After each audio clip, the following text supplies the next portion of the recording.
Découvrez la puissance du point p https://cosi3ofci5rbpic.twitter.com 757m1 et nve7t, le tag parfait le tag parfait September 26, 2017. Ton pénis, tu oublieras, il faut accepter que le pénis ne soit pas au centre du débat.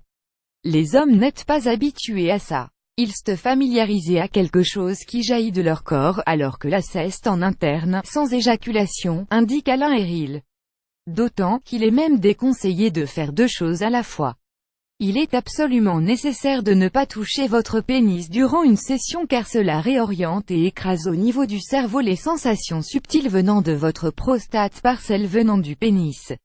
Même si vous en avez très envie, toucher votre pénis est la meilleure solution pour ne pas avancer sur le chemin de l'orgasme prostatique, prescrit Adam, 43 ans, à la tête du site nouveauplaisir.fr, car une fois les codes cassés, le plaisir semble alors en libre accès. Intense. De la châtaigne au soleil, des sensations vertigineuses, un plaisir différent, des vagues surprenantes, des sensations vertigineuses, des étincelles, une machine à jouir, l'impression de dévaler une piste de ski, c'est un peu ressentir en tant qu'homme un orgasme féminin. Les témoignages d'hommes contactés par 20 minutes ne tarissent pas d'éloges sur cette jouissance qui secoue l'ensemble du corps et dure plus longtemps. C'est comme si cette châtaigne assez ridicule se transformait en un soleil. Tout ce que j'avais vécu avant c'était presque de la simulation, reprend Baptiste qui a acheté depuis peu un masseur prostatique afin de poursuivre exploration.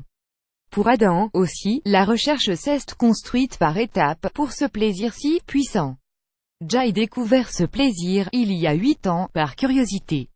Je suis tombé sur un article en anglais sur le sujet, alors qu'en France, il n'y avait rien sur cet orgasme non conventionné, qui est encore différent de l'orgasme anal, rembobinait-il. Dès lors, il a essayé. Au bout de quelques séances, j'ai découvert ce plaisir et cet orgasme que l'on peut répéter plusieurs fois. Aujourd'hui, il veut partager une connaissance décomplexée sur le sujet et a écrit sur site un texte, le traité d'Anero, du nom du célèbre masseur prostatique imaginé initialement par des médecins pour traiter des maladies de la prostate. Dans cette Bible, cette carte au trésor, gratuite, il distille des tips, conseils et méthodes. Son but, je veux partager ma découverte du plaisir prostatique. Ma vision est que la sexualité doit être positive et ludique et la découverte de l'orgasme prostatique a été pour moi à la fois une révélation mais aussi un déclic dans la compréhension du plaisir et des orgasmes. Mais comment illustrer celui de la prostate? Un orgasme éjaculatoire, c'est un orgasme de la montagne, il monte vers le point culminant et ça redescend ensuite. L'orgasme prostatique est celui de la vallée, il est plus doux, plus long, par vague, décrit Alain Héril. Une vague qui pourrait même faire évoluer la société.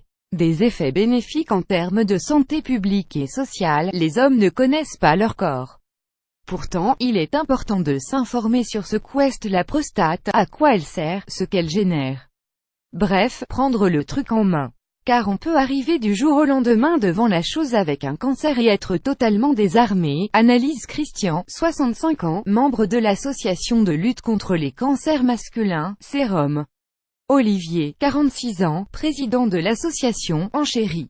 À cause de notre côté macho-masculin, le plaisir prostatique est passé sous silence. Pourtant, si cette pratique n'est un jour plus tabou, alors le toucher rectal, médical, sera aussi désacralisé. Enfin, si tous les hommes étaient à l'aise avec leur prostate et le plaisir lié, cela pourrait-il faire baisser les propos et actes homophobes? Baptiste, Alain Héril ou encore Adam y croient. Plus on est équilibré dans sa vie et plus on comprend la sexualité d'autrui, plus on respecte les autres. En fait, quand on ne connaît pas, on ne comprend pas et on ne respecte pas, déplore Adam. Pour lui, les femmes aussi seraient gagnantes, si les hommes connaissaient mieux leur corps et ce plaisir qui met de côté la notion de dominant et de virilité masculine. Dans les temps à venir, il y aura une banalisation de la prostate en tant que lieu de plaisir. Et c'est une bonne nouvelle, se félicite Alain Héril. À quoi bon, donc, se retirer les doigts du cul?